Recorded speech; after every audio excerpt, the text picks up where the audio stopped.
Je vais juste y aller.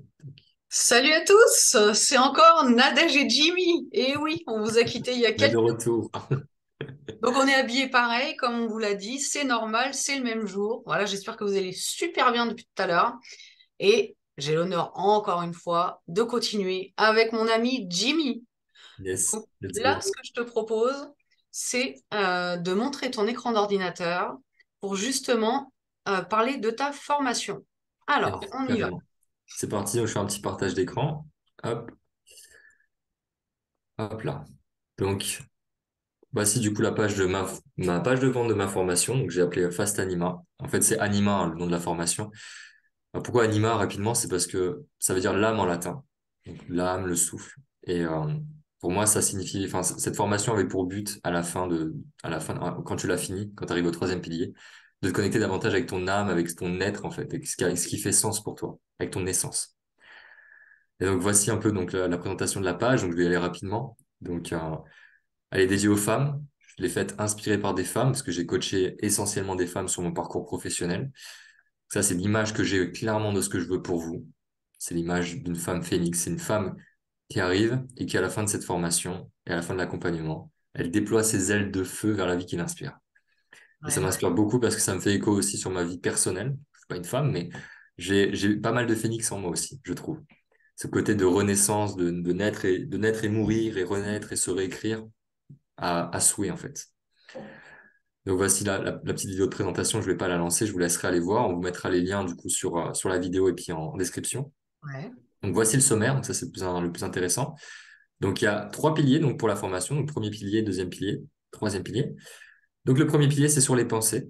Donc le but de ce pilier-là, c'est justement centré sur ce qui se passe dans votre tête, hein, comment on fait pour, par exemple comme la dernière vidéo avec Nadège, prendre de la distance avec ses pensées, se désidentifier de ses pensées. Donc forcément, je dois parler de l'ego, le corps de souffrance, le triangle de Cartman qui sera le sujet du jour. Ouais. Donc le processus d'identification, les croyances, bien sûr, la méditation, affirmation positive, gratitude, voilà. Ensuite, deuxième pilier, on est sur l'émotionnel. Parce que forcément, l'un va pas sans l'autre, hein. Les émotions, c'est plus lié au corps, prennent l'origine dans notre tête. Mais du coup, pareil, de pouvoir faire de nos émotions nos plus fidèles alliés, parce qu'elles le sont. Et troisième pilier, comme je vous ai dit, plus spirituel. Même si vous n'êtes pas branché sur tout ça, ça va vous apporter beaucoup. Donc dans le but de libérer la flamme qui est en toi et de renforcer cette connexion avec ton être, encore une fois, ton âme, si ça te parle, et au-delà de ça, de renforcer ta connexion avec la vie, donc de retrouver ta vitalité, ton énergie, la confiance en la vie, la confiance en ce qui se passe dans le processus, en fait. Ok. Donc voici pour l'organisation de la formation, et voici les témoignages. Bref, je vais pas les lancer, je vous laisserai les voir si vous êtes curieux. Donc Frédéric a été l'une des premières personnes que j'ai accompagnées, qui a été la première à faire cette formation, à voir et revoir les vidéos, parce que du coup, comme vous l'avez vu, chaque thème est une vidéo, donc il y en a quasiment 30.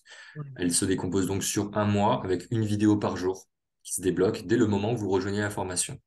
Et comme moi, je suis coach aussi à la base et formateur, ben, j'associe le coaching avec, c'est-à-dire qu'on se voit en coaching une fois par semaine pendant un mois, donc 4 fois, pour vous aider, pour vous accompagner sur le processus, que ce soit pas juste une formation en ligne où vous êtes face à des vidéos et vous n'avez pas de recul et vous n'avez pas de retour.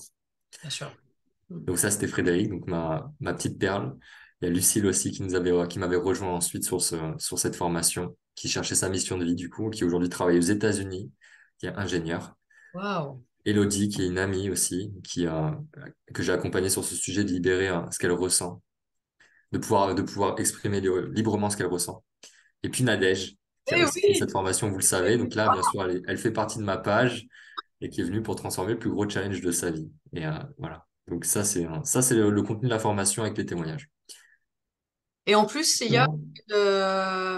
une solution garantie ou remboursée, c'est ça? Oui, alors oui, la garantie remboursée, moi j'en ai pas parlé parce que voilà, c'est anecdotique, mais c'est vrai que ça peut rassurer. Moi, encore une fois, le but de cette formation, c'est pas d'être riche ou célèbre avec, hein.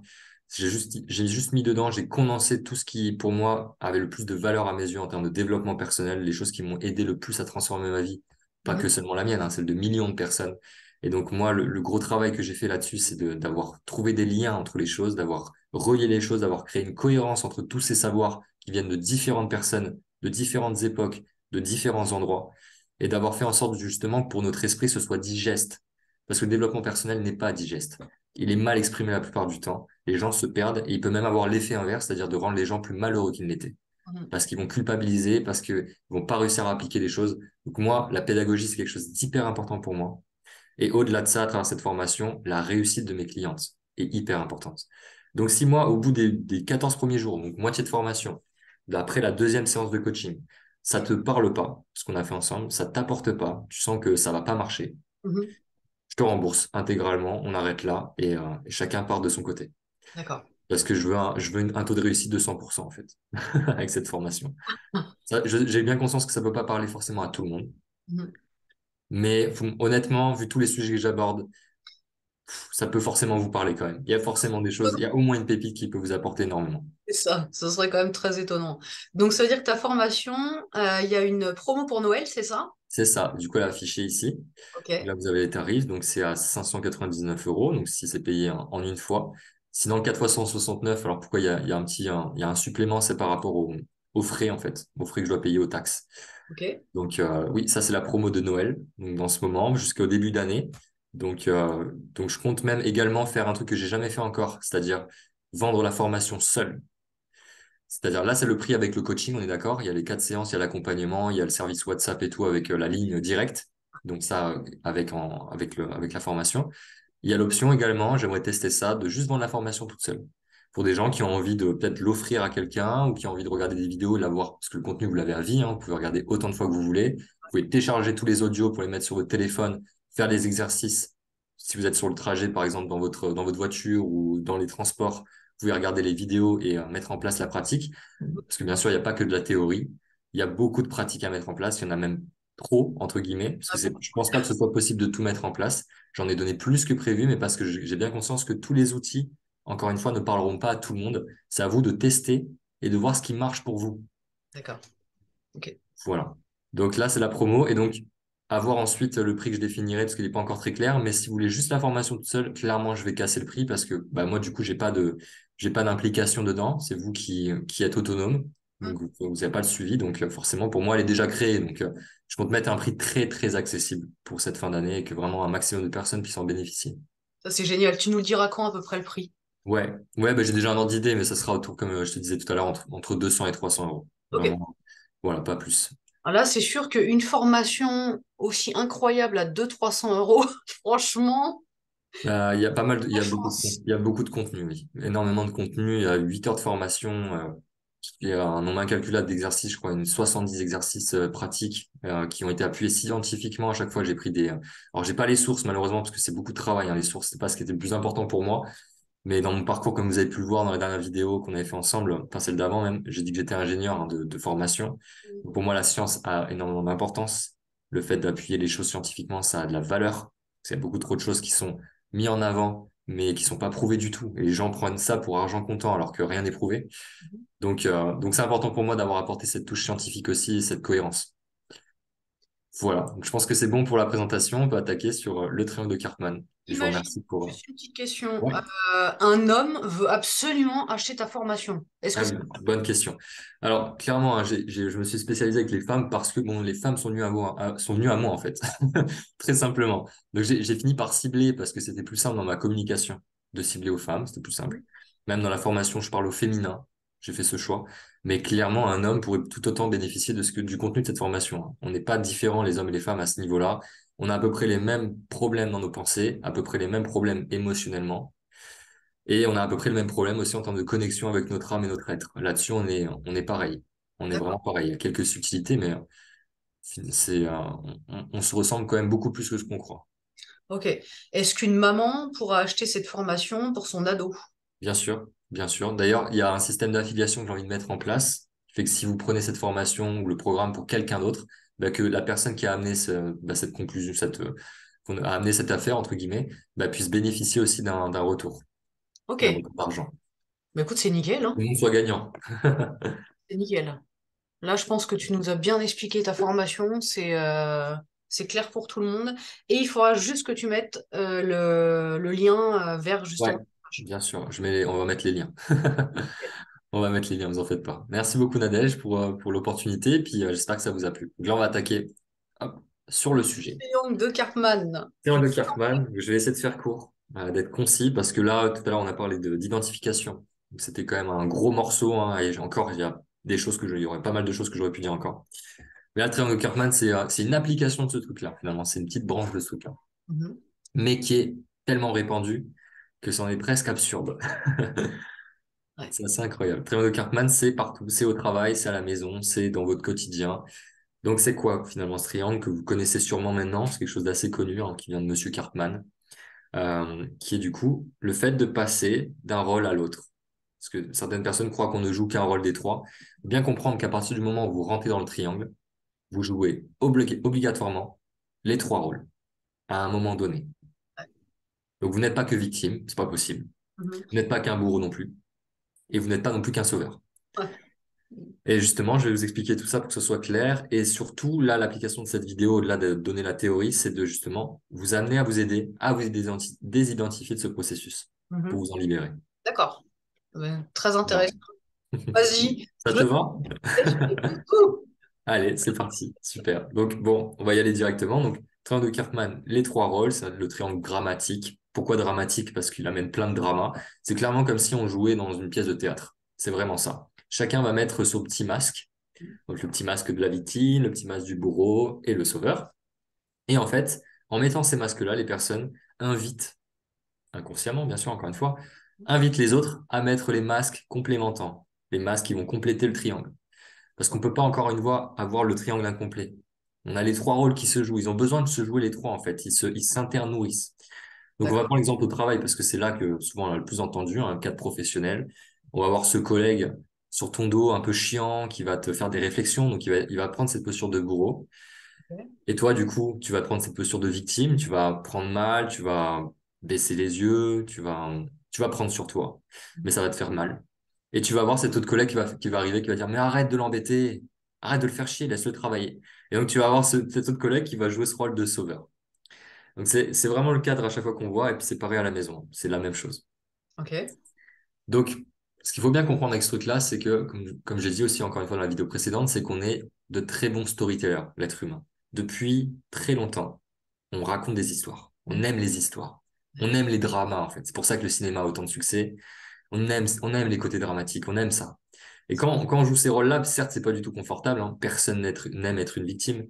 Personne n'aime jouer le rôle de bourreau. C'est pas agréable non plus, hein. Et personne n'aime être sauveur. Même si c'est plus subtil, sauveur. On va y revenir. Mais on n'aime pas ça. Mais on le joue quand même. Parce que ça donne du rythme, quelque part. Ça anime la vie, hein, de jouer ces rôles-là. C'est une pièce de théâtre. C'est Et ça. quand on prend du recul sur ça et qu'on observe la scène de loin, Mhm. franchement, ça fait plutôt rire. C'est plutôt marrant. Et donc, justement, je vais vous inviter à ça dans cette vidéo, à pouvoir prendre du recul sur des scènes qui vous représentent vous, où vous vous êtes senti justement victime, ou plutôt bourreau, ou plutôt sauveur. Donc, choisissez ce qui vous parle le plus, Mhm. et d'aller prendre du recul sur ces scènes-là. Donc, je vais vous aider à ça. Donc, maintenant, je vais cibler un par un. Donc, maintenant, ce qu'il faut bien comprendre via la PNL, le coaching et même la psychologie, Mhm. on ne joue pas un comportement sans raison. Parce C'est que là, ça. un de ces rôles, c'est un comportement. L'être humain, quand il joue un comportement, quand il adopte un comportement, il y a toujours derrière une ou plusieurs intentions positives. Toujours. Mhm. Sinon, il ne le ferait pas, en fait. Si vous n'avez rien à gagner à faire ce que vous faites, vous ne le faites pas. C'est aussi simple que ça. On n'est pas non plus stupide, hein, l'être humain. Le cerveau est quand même bien fait. Donc, on va aller nourrir des choses importantes pour nous à travers ces rôles-là. Et c'est hyper important que je commence cette vidéo, du coup, sur ce thème-là, parce que le but n'est absolument pas de culpabiliser, ni les victimes, ni les bourreaux, ni qui que ce soit, hein. Mettre de la culpabilité sur ces rôles-là ne vous aidera absolument pas à vous en libérer. D'ailleurs, la culpabilité, en général, ne vous aidera jamais à atteindre le résultat que vous souhaitez. Ouais, c'est ça. Mhm. Jamais. La culpabilité est un poison pour le cœur de l'être humain. C'est un poison. C'est de l'acide qu'on répand dans notre corps. Ça attaque nos organes. Ça ne nous aide absolument pas à pouvoir mieux nous pardonner, à mieux être pardonné, à mieux faire ce qu'il faut pour l'être. Non, ça n'aide pas. Donc, on va déculpabiliser tout ça. Tout le monde joue ses rôles. Moi-même, ça peut m'arriver encore de jouer l'un de ces rôles, sûrement avec ma copine, hein, parce que c'est souvent là qu'on voit que c'est le plus souvent emprunté, hein, parce que c'est sentimental, c'est émotionnel. Donc, tout de suite, c'est plus compliqué de mettre de la conscience. C'est plus facile, du coup, de mettre des masques. Donc, tout le monde le fait. Voilà, vraiment, tout le monde le fait. Maintenant, l'idée, c'est de s'en rendre compte. Et déjà, la première étape, c'est de s'en rendre compte. Donc, on va commencer par la victime. La victime, et d'ailleurs les autres aussi, elle trouve 3 intentions positives majeures à être une victime. Ok. Tenez-vous bien, je vais vous apporter une vision des victimes que vous n'avez sûrement jamais entendue. Je confirme. La victime a beaucoup plus de pouvoir que ce qu'on croit. Parce que tout de suite, même dans le cadre de la justice, on met la victime au rang de celle qui est impuissante, qui n'est pas responsable, voilà, qui est un peu une merde, hein, on veut dire ce qui est, hein. Une victime se sent comme une merde d'ailleurs, hein. Parce que elle n'a pas le pouvoir. Mhm. Être une victime, en d'autres termes, c'est ne pas avoir le pouvoir ou ne pas avoir l'impression de l'avoir. C'est plutôt ça. Quand Mhm. on a l'impression de ne pas avoir de pouvoir sur ce qui se passe, on est obligatoirement une victime. On Ok. est impuissant, en fait. Donc la victime, pourquoi est-ce qu'elle est victime? Pourquoi est-ce qu'elle met ce rôle-là, à votre avis? Je vous laisse réfléchir un petit peu, je vais vous apporter les éléments, mais qu'est-ce qui pourrait amener une personne à se plaindre, à chouiner, à se mettre dans cette posture justement où elle lâche son pouvoir Mhm. et elle le donne à d'autres personnes? Qu'est-ce que ça peut lui apporter? Qu'est-ce Mhm. qu'un enfant reçoit quand il se met à chialer, quand il fait des caprices, qu'il fait sa petite victime? Qu'est-ce qu'il attire? Bon, de l'attention déjà.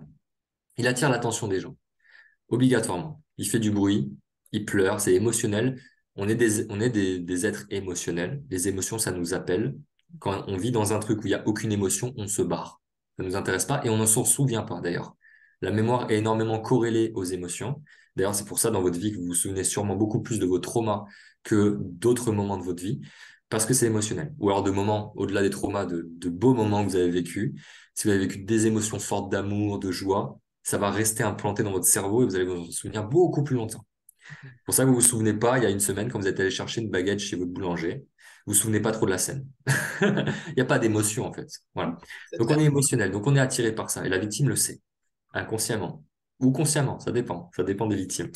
En tout cas, elle va attirer l'attention. Et donc, avec de l'attention, elle va aussi attirer du soutien. Ça, c'est c'est l'une des premières grandes choses qu'une victime reçoit, c'est du soutien.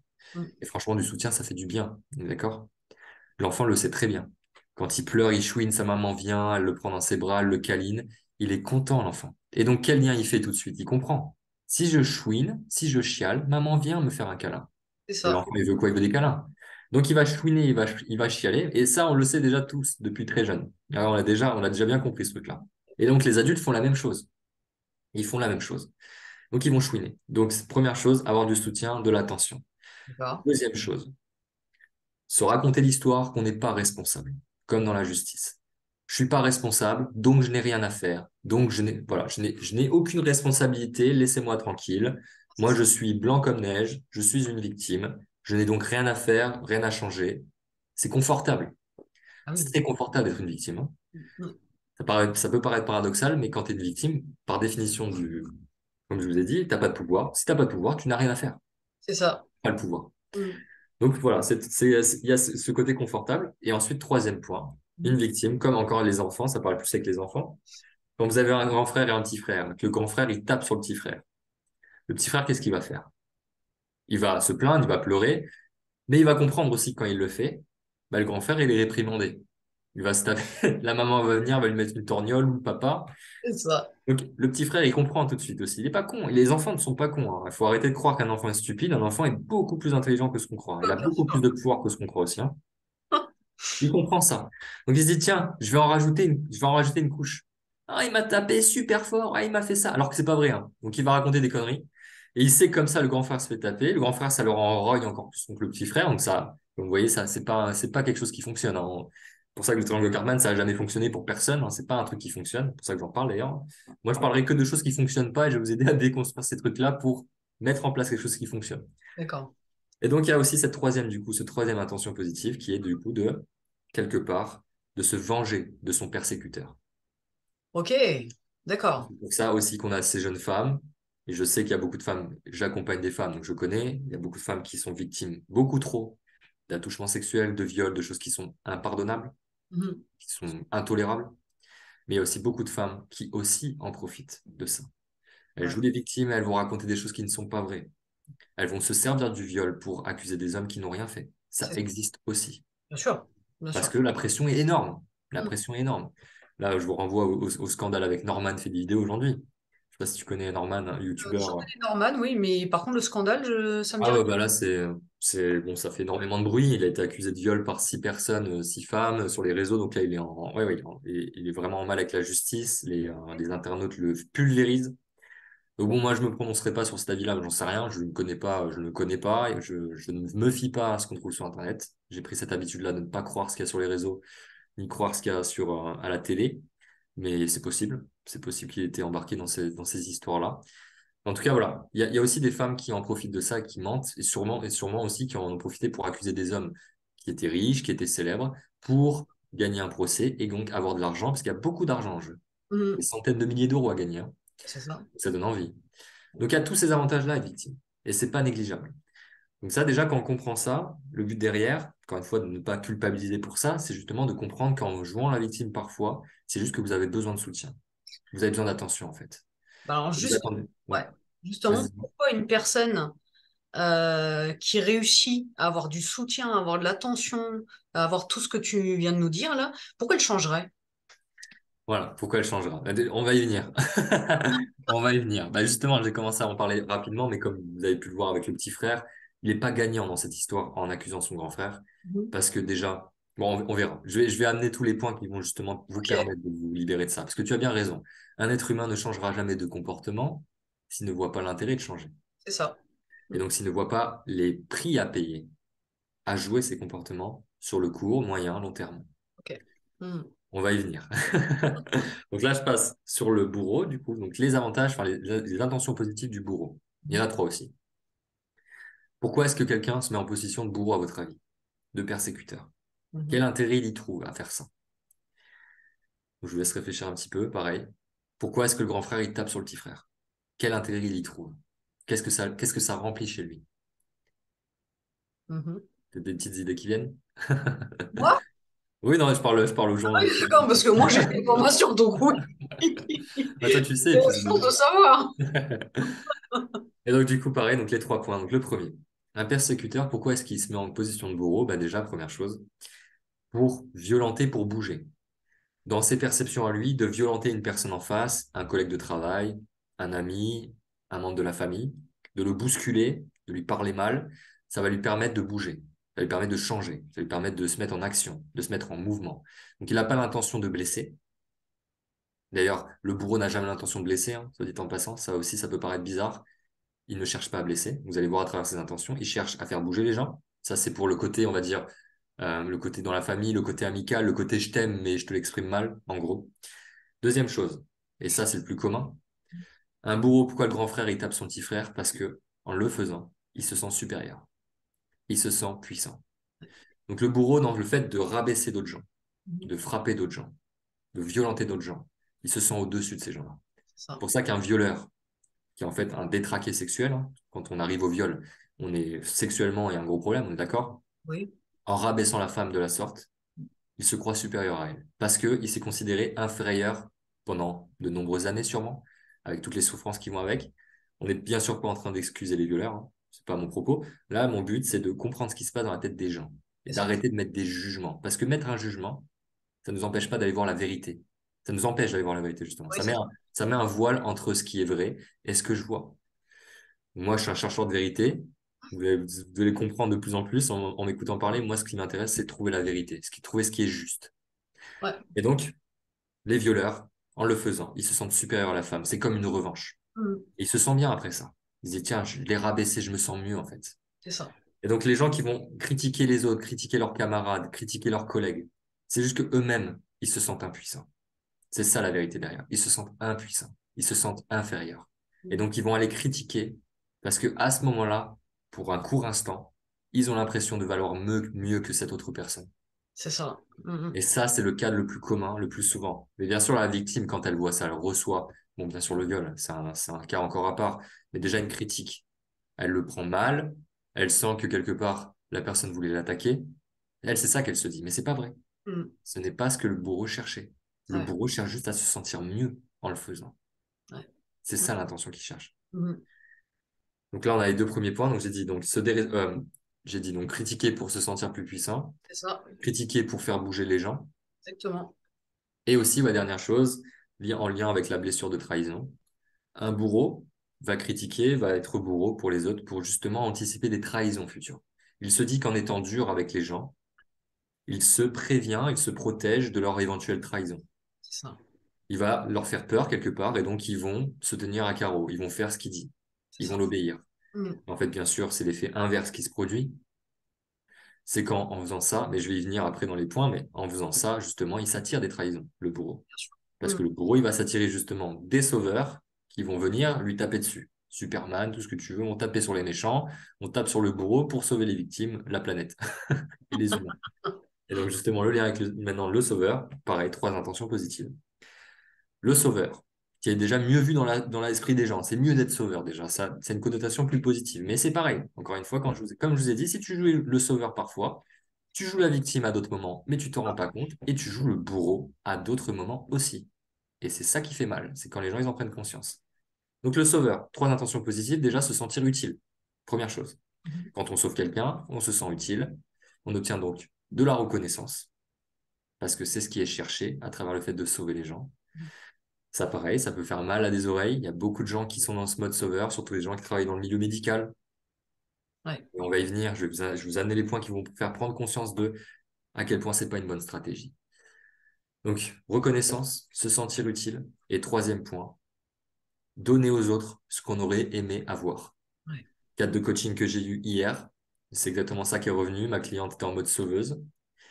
Elle a eu la perception dans son enfance de manquer de soutien, de Mhm. ne pas être épaulée. Son père la mettait la challengeait, la mettait à l'épreuve. Souvent, lui disait, tu peux tout faire, tu vas tout arriver à faire. Et du coup, aujourd'hui, ce qu'elle fait avec les gens, c'est que quand elle voit qu'ils ont besoin d'aide, elle va donner beaucoup plus. Et elle va donner même si les gens n'ont pas besoin. Ouais, c'est ça. Et Mm. donc, elle donne ce qu'elle aurait aimé avoir. Ok. Du coup, je l'ai aidé justement à prendre conscience qu'en faisant ça, bah, ça crée l'effet inverse. Donc, on y vient. Vous avez vu les trois intentions positives pour chaque. Déjà, ça vous permet de prendre conscience de pourquoi vous le faites. Mhm. Non, vous ne le faites pas parce que vous êtes taré. Non, vous ne le faites pas parce que vous êtes débile ou je ne sais quoi. Non, vous le faites parce que clairement, vous en tirez un bénéfice. Et donc maintenant, on va justement aller voir en quoi ces comportements-là ne sont pas de bons comportements. Mhm. Je regarde juste le temps rapidement. Ah oui, on est short niveau timing. Euh, ouais, on est short parce que je dois partir dans 8 minutes. Du coup, pour ces comportements. Donc, si je prends la victime, vous avez vu l'intention, c'est du coup d'avoir le soutien, en gros. Avoir le soutien, avoir l'intention des gens. Si on est victime pendant trop longtemps, si on a l'habitude de mettre ce masque-là, Ouais. qu'est-ce qui se passe finalement? On donne notre pouvoir aux autres. On les rend responsables de notre bien-être. Ça. On les rend responsables de nous reconnaître. Et donc, on ne se donne pas à soi-même cette reconnaissance. C'est ça. On ne se donne pas cet amour soi-même. Mm. Et donc, on n'apprend pas à le faire. Et ce qui est vrai avec les autres gens, à force d'avoir une victime en face d'eux, au bout d'un moment, ils s'en lassent, ils en ont marre. Quand tu donnes, tu donnes, tu donnes, tu vois, la personne ne change pas, elle est toujours dans les mêmes schémas, au bout d'un moment, tu t'en lasses. Donc, tu quittes ces personnes-là. Et donc, elles se sentent abandonnées et donc se mettent encore plus en position de victime. Mhm. Donc, en fait, ce schéma-là de victime, qui est une intention positive, d'être reconnu, d'être soutenu, vous amène à ne jamais l'être, à ne l'être que sur le court terme. Mais sur le long terme, c'est de pire en pire. Et en plus de ça, encore une fois, plus vous faites, plus vous l'ancrez, plus ça devient compliqué de s'en libérer. Ensuite, pour le bourreau, du coup. Le bourreau qui veut faire bouger en violentant, qui veut se sentir plus puissant, bah là, c'est évident. Là, pour le bourreau, tout de suite, on le voit, ça crève les yeux que ce système-là ne marche pas, ce mécanisme ne marche pas. On s'attire justement en face, on s'attire la méchanceté des gens, on s'attire l'antipathie des gens. Et personne n'aime les bourreaux, personne n'aime les méchants dans les films. Et donc, ils vont s'attirer ça, mais c'est pas ce qu'ils cherchent. Eux, ils cherchent à se sentir mieux, en fait. Derrière ce côté de supériorité, ils veulent se sentir reconnus également. Et donc, ça crée l'effet inverse. Et pareil, du coup, pour le super-héros, pour le sauveur, en sauvant des victimes, qu'est-ce qui se passe? D'une part, il ne permet pas à ces victimes de prendre leur pouvoir. Il joue ce rôle pour elles de soutien. Et donc, il leur prend leur pouvoir. Une victime reste du coup en statut de victime. Donc là, je pense aux parents qui vont surprotéger leur enfant. En faisant ça, vous créez des enfants faibles. Et je mâche des mots. Des enfants faibles. Des enfants qui ne savent pas prendre leurs décisions, qui ne savent pas avoir de répartie, qui ne savent pas se défendre seuls. Ils compteront sur vous pour les aider tout le temps. Dès qu'ils auront un problème, c'est vous qui vont appeler. Est-ce que c'est ça que vous souhaitez pour vos enfants? Non. Bah Vous non. souhaitez qu'ils soient indépendants, qu'ils se débrouillent, qu'ils soient heureux. Parce que dans cette position-là, ils sont pas heureux, ils sont dépendants de vous. Donc un super-héros, un sauveur rend les autres dépendants de lui. Un Superman dans les films rend les humains dépendants de lui. Et s'il y a une catastrophe, bah, ils doivent passer par lui, ils ne peuvent rien faire. De toute façon, ils ont zéro pouvoir. C'est ça. Donc lui, il doit prendre la charge sur ses épaules de toute la responsabilité des autres. Et donc, qu'est-ce qui se passe à ce moment-là? Comme je vous ai dit, il devient bourreau. Superman dans un film, je sais plus lequel, devient bourreau à un moment. D'accord? Il en a marre des êtres humains. Il trouve ça injuste. Il leur donne tout. Il est là pour eux. Il les sauve. Il se fait casser le cul tous les jours. Et les humains le critiquent. Disent qu'il casse tout. Spider-Man, pareil. Hancock, pareil. Tous ces super-héros, c'est toujours la même histoire. Donc, le Superman, le héros, le sauveur, passe en mode bourreau. Et quand il passe en mode bourreau contre les humains, il passe en mode victime de lui-même ensuite. C'est ça. Parce Mm. qu'on peut être victime de soi-même, en fait. Un bourreau va se victimiser seul. Même si, en première vue, il fait du mal, il fait du tort aux gens, il va se victimiser derrière. Et en plus, il va se faire victimiser par des sauveurs qui vont lui casser la tête. C'est ça. Mais il suffit de le voir, mais c'est vraiment une pièce de théâtre. Ouais, c'est vraiment une pièce de théâtre. Donc ça, c'était pour vous donner du coup des éléments par rapport à ça. Il aurait fallu que je développe un peu plus, mais déjà, je pense que ça vous donne pas mal de pistes. Petite question. Ouais. C'est le rôle qu'on joue à peu près combien de fois dans sa vie? Combien, enfin, c'est tous les jours? C'est Alors, bah, encore une fois, ça dépend des gens, hein. Toujours pareil, ça dépend des gens, ça dépend des gens qui sont conscients de ça. Quand t'es pas conscient de ça, c'est quelque chose que tu peux jouer souvent, hein. d'accord, Il y a des ok. gens qui vivent ça au travail déjà, ils ramènent ça à la maison, parce que du coup, s'ils sont victimisés au boulot, ils vont aller victimiser leurs proches à la maison, ils vont les pulvériser de leur pu, et ensuite, ils vont se mettre en mode sauveur, ils vont, je sais pas, par exemple, si t'as fait une mauvaise action, souvent tu observes ça, t'as fait une mauvaise action, tu te juges coupable pour ça. Mhm. Tu vas croiser une petite mamie, tu vas marcher dans la rue qui a besoin d'aide pour traverser, hop, tu vas dire, ah tiens, je vais lui prendre la main, je vais l'aider à traverser. Puis tu vas te sentir un peu mieux. Mais en fait, ce que tu es juste en train de faire, tu es en train de sauver quelqu'un d'autre pour rattraper quelque part la mauvaise conscience que tu as, C'est ça, l'ancien rôle que tu as joué. c'est ça. Et tout ça, c'est Comment tu inconscient. le fais en fait? Exactement. Et là, pour la mamie, bah, tu es quelqu'un de génial, alors qu'en fait, en vrai de vrai, tu as juste fait ça pour te redonner bonne conscience. C'est Mhm. pas un élan du cœur, hein, c'est un élan inconscient. Quand on Ouais, est dans le cœur, on est conscient, comme je vous ai dit, hein. Un élan d'amour, c'est un élan conscient, c'est un choix conscient. ça. Quand on joue au triangle, Mhm. on est dans l'inconscient, on met des masques, et donc on n'est pas dans l'amour, on n'est pas dans le cœur. C'est ça. Mhm. Juste pour rappeler quelque chose que tu as dit tout à l'heure, parce que je voudrais que les personnes comprennent bien, quand tu as parlé du violeur, Ouais, bien évidemment, c'est pas quelqu'un qu'on excuse, mais c'est juste qu'on ne peut pas comprendre quelqu'un qu'on juge, en fait. exactement. Mais C'est comme tu dis, ouais, ouais, exactement. c'est ça. Tu mets un mur entre cette personne et toi. Bah, Non, en fait, c'est des cases. Un jugement, c'est une case. oui, c'est Tu mets ça. une personne dans une case ou une autre. Bien souvent, il y en a combien? Des cases. Ben, positive et négative. Voilà, il y en a deux. C'est bien Bien, ou c'est mal. Donc, c'est très binaire. Notre cerveau, il a cette facilité-là, cette tendance-là à tomber facilement dans le côté binaire, côté animal, en fait. c'est ça. Voilà, c'est bien, c'est mal. Non, rien n'est bon ni mauvais.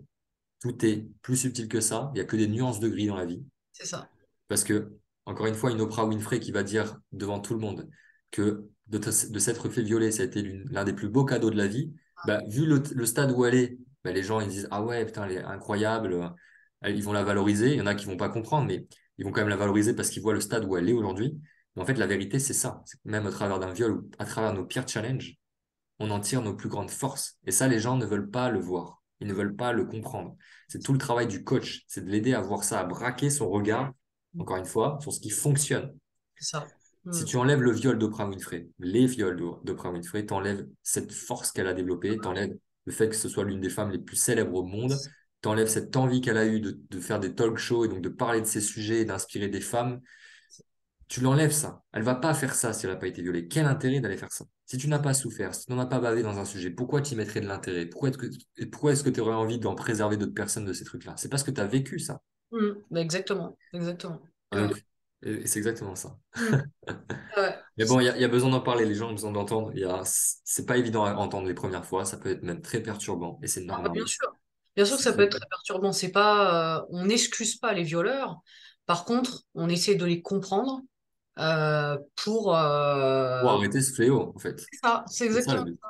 Pour arrêter ce fléau. Comprendre ce qui se passe dans sa tête, qu'est-ce qui se passe dans la tête d'un violeur pour qu'il en arrive là, en fait. C'est ça. Exactement. Et arrêter que ça se reproduise. Mm.